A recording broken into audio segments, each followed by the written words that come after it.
Alors, on va représenter graphiquement une fonction affine ou linéaire. Voilà, on va travailler sur les exemples. En même temps, on va faire les petits rappels des propriétés. Donc, premier exemple, f de x égale 1,5x. Donc, ici, j'ai une fonction sous la forme a fois x. Donc, c'est bien une fonction linéaire. Mais on a dit aussi, 1,5x plus 0, c'est aussi une fonction affine. Donc, on est bien dans notre domaine. Par contre, on va garder le fait qu'elle soit linéaire, parce que linéaire, on a une caractéristique un petit peu plus précise, c'est que linéaire, c'est associé à une situation de proportionnalité. Or, une situation de proportionnalité est représentée par des points alignés avec l'origine du repère. Ce qui fait que là, avec cette fonction, je vais avoir une droite passant par 0, puisque mes points doivent être alignés avec l'origine. Voilà. Donc du coup, ma droite, elle va passer par 0. Et d'ailleurs, si je vais 1,5 fois 0, j'obtiens bien 0. C'est-à-dire que l'image de 0, c'est 0. Or, maintenant, pour tracer une droite, on est bien d'accord qu'il me faut un deuxième point. Quand j'aurai un deuxième point, je pourrai tracer ma droite. Donc, je vais choisir une valeur de x. Je choisis une valeur. Alors, cette valeur, je vais la choisir comme je veux, ça n'a pas d'importance. Par contre, je vais faire attention, je vais la choisir en fonction aussi de mon repère que j'ai tracé, pour pouvoir placer le point dans l'espace que j'ai de disponible. Donc moi, par exemple, je vais prendre si x égale 2. J'ai choisi 2. Du coup, f de 2, c'est donc 1,5 fois 2. Ça veut dire 3. Ça veut dire que ma droite, elle va passer par un autre point, A, j'ai choisi 2, j'ai trouvé 3. Donc ma droite, elle passe par le point de coordonnées 2, 3.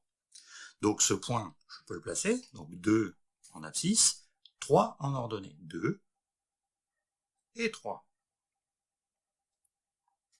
Donc ici, j'ai mon point A. Donc, je peux maintenant tracer ma droite.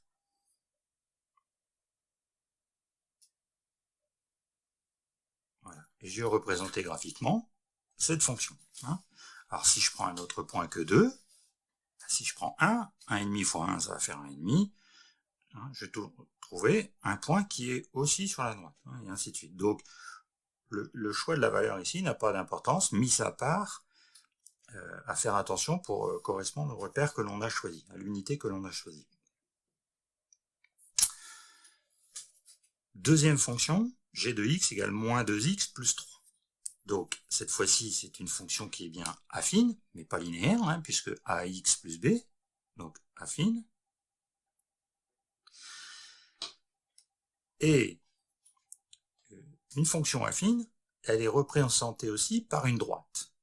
Puisque, en fin de compte, c'est quoi une fonction affine? C'est un morceau d'une fonction linéaire, et par rapport à cette fonction linéaire, donc les points que l'on obtiendrait, on va tous les points que l'on va obtenir, on va les augmenter ou les diminuer d'une certaine valeur.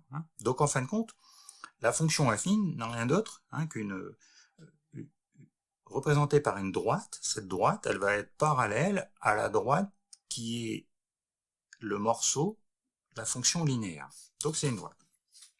Donc qui dit droite dit on a besoin de 2 points. Alors, premier point que l'on peut définir facilement, on va faire comme tout à l'heure, on va choisir une valeur de x. Donc, on va prendre 0. 0, donc on calcule l'image de 0, moins 2 fois 0 plus 3, et rapidement le calcul nous dit 3. puisque 2 fois 0, 0, moins 2 fois 0, 0, plus 3. Donc du coup, j'ai un premier point qui serait 0, 3. Donc, j'ai un point qui est 0, 3. Donc c'est celui-là, ça c'est le B.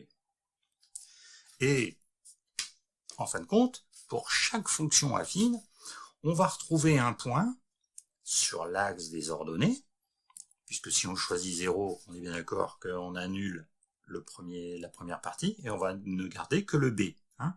Donc, sur l'axe des ordonnées, notre droite, elle va toujours couper à la valeur de B. Et du coup, ça, c'est ce qu'on appelle l'ordonnée à l'origine.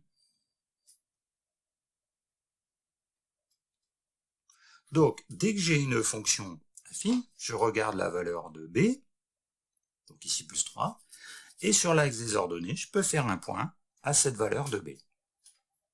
Si j'avais eu moins 4, j'aurais fait tout de suite un point à moins 4. Voilà. Maintenant, j'ai un point, il m'en faut un deuxième. Donc je recommence, je vais choisir une autre valeur de B. Donc je vais pouvoir choisir par exemple, 3. Je calcule l'image de 3 par G. Moins 2 fois 3 plus 3. Donc moins 2 fois 3, moins 6. Moins 6 plus 3, moins 3. Donc j'obtiens un deuxième point, C. J'ai choisi 3. Et en l'image de 3, c'est moins 3. Donc, j'ai le point de coordonnées, donc 3, moins 3. C. Donc, comme je sais que ma fonction affine est représentée par une droite, 2 points vont suffire, puisque pour tracer une droite, il nous faut au minimum 2 points. Donc, je peux tracer la droite qui passe par les points B et C. Voilà. Donc, j'ai représenté graphiquement ma fonction affine. Donc, on résume. Fonction linéaire, elle passe forcément par 0.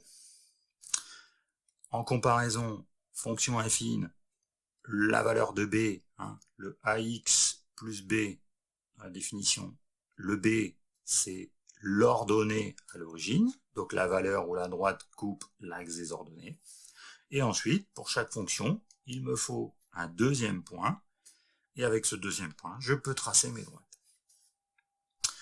Voilà comment on peut représenter graphiquement une fonction affine ou linéaire en utilisant des points.